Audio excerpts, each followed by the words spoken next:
Welcome back to my kitchen. It is Sunday, which tends to be my meal prep day, and meal prep is one of those things that I try my very best to make non-negotiable. Of course, there are weeks where I miss it, and without fail, those weeks tend to be a little bit more chaotic, and I feel like I'm scrambling trying to figure out what we are going to eat.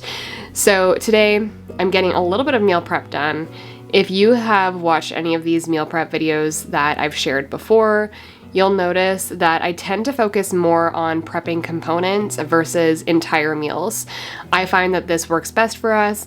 It gives us a little bit of liberty to switch things up based on what we're feeling or what leftovers we have. And if I'm needing an entire meal prepped, I can easily just cook a little bit larger of a portion with dinner, and we can have that the next day. My meal prep this week is starting out with some breakfast sausage.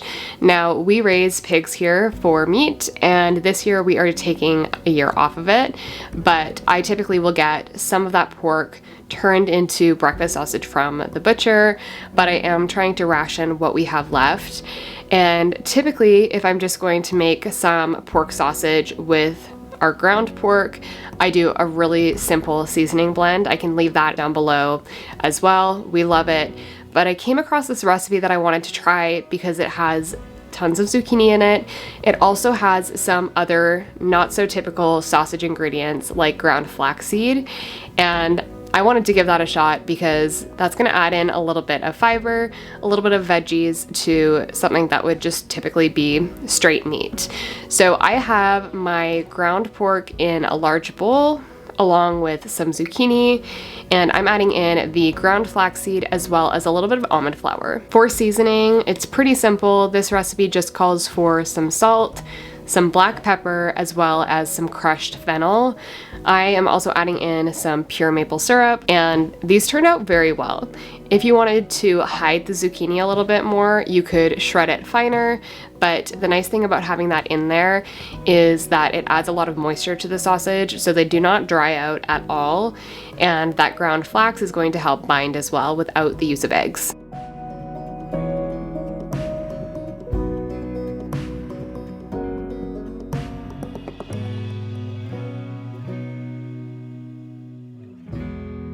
You could form these into whatever shape you want. You could do them in patties. I'm doing them into little sausage links, and I just have a little bit of lard that I'm adding to my pan over medium-low heat and cooking those sausages a few minutes per side.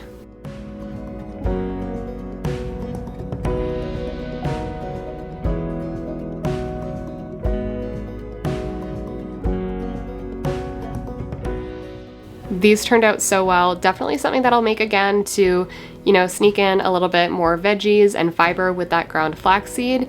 And as a bonus, I found that these freeze really well.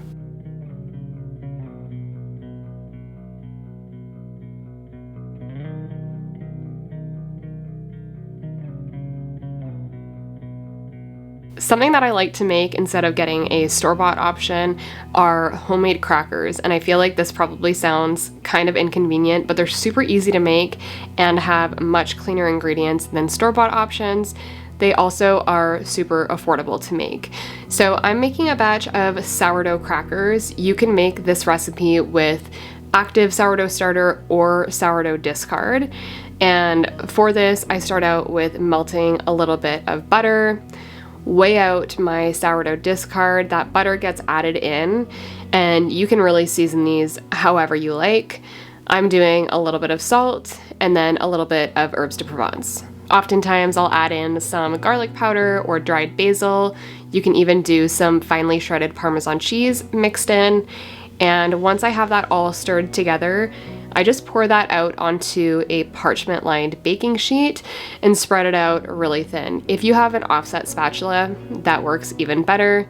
The more evenly you spread out the cracker mixture, the better. That will help to prevent any of the edges from getting a little bit too brown. And then this goes into the oven for 10 minutes. I'll pull it out, slice the crackers, and then they'll continue cooking for probably another 30 minutes or so.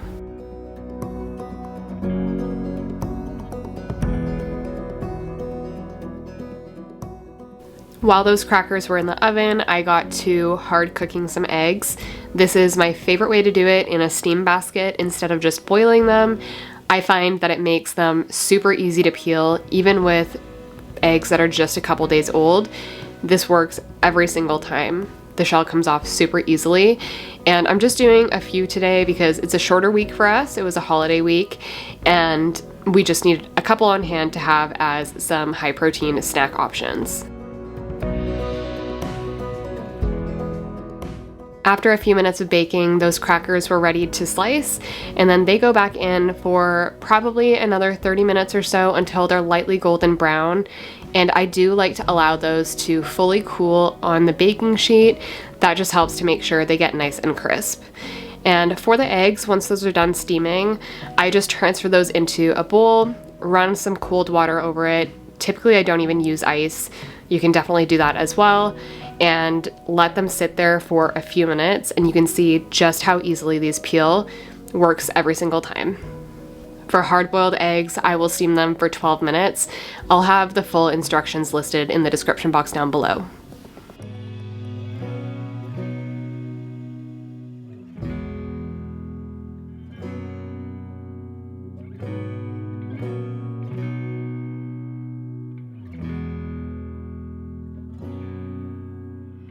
With my meal prep, I really like to focus on prepping components versus entire meals.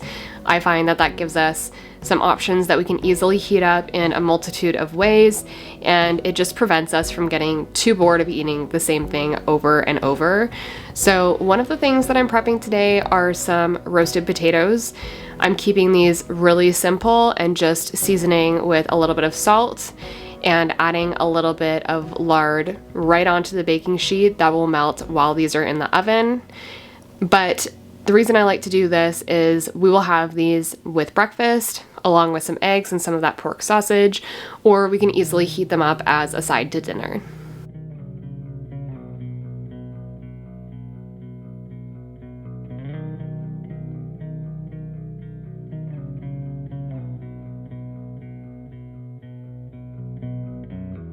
I am loving chickpea salads lately. It's a great way to get in some more fiber, plant-based protein, and I find they hold up really, really well in the fridge. So I am going to be making a small batch of a chickpea salad that we can use as an add-on to our lunches or dinners. So this week I am just doing a can of my home canned chickpeas, getting those rinsed really well. And for this salad, I'm going to use yellow onion, finely diced. Also going to be adding in some fresh chopped garlic, and I find the key here with any sort of bean salad is fresh herbs. I feel like it makes the biggest difference. So I have a little bit of parsley that I'm finely chopping, and that's going to go in there as well.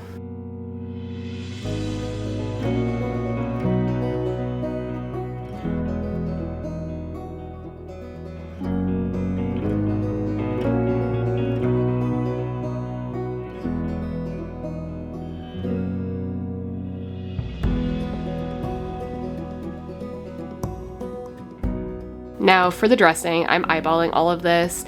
I'm using a little bit of olive oil as well as a little bit of white wine vinegar. Red wine vinegar works really well as well. Just a splash of pure maple syrup, and I'm also going to add in some Dijon mustard. To season this, I'm adding a little bit of sea salt as well as some black pepper, but keeping this very, very simple. I find that a chickpea salad like this, first of all, it holds up better than other bean salads in the fridge, but it also gets better the longer that it sits. So it's a great thing to add to your healthy meal prep for the week.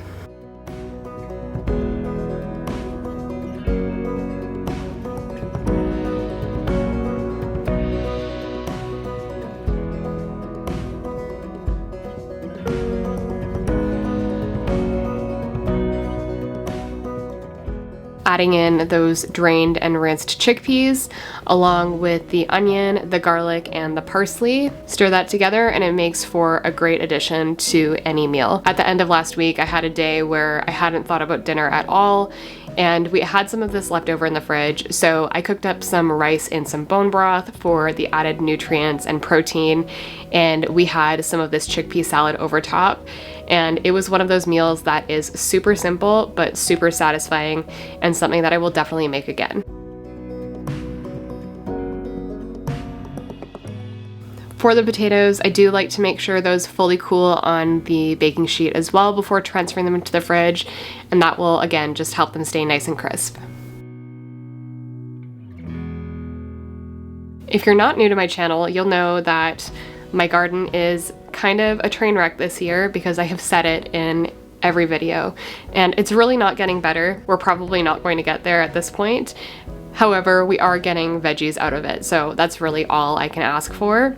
And so I am cleaning up some of those veggies today to prep to have on hand in the fridge for quick snacks, additions to lunches. This is one of the things that I think is the most important to meal prep, because something about having to wash and chop a vegetable just makes it less likely for us to actually eat it when we're in a pinch. So I like to have some chopped up and ready to go. Today I washed up and I'm prepping some hackere salad turnips. This is something that I got turned on to from a local farm. It's something that we were purchasing from them, and I just really love. They're kind of similar to a radish, but I find they grow a little bit better in the warmer months, and they don't get quite as spicy. I do have some radishes that I have been kind of staggering my planting with, as well as some sugar snap peas. We have some beautiful rainbow carrots from a local farm, and of course some cucumber. This year I decided not to plant any variety of cucumber besides pickling cucumbers, because it never fails. There's always some that get a little bit too big, and we can just use those for our fresh eating cucumbers.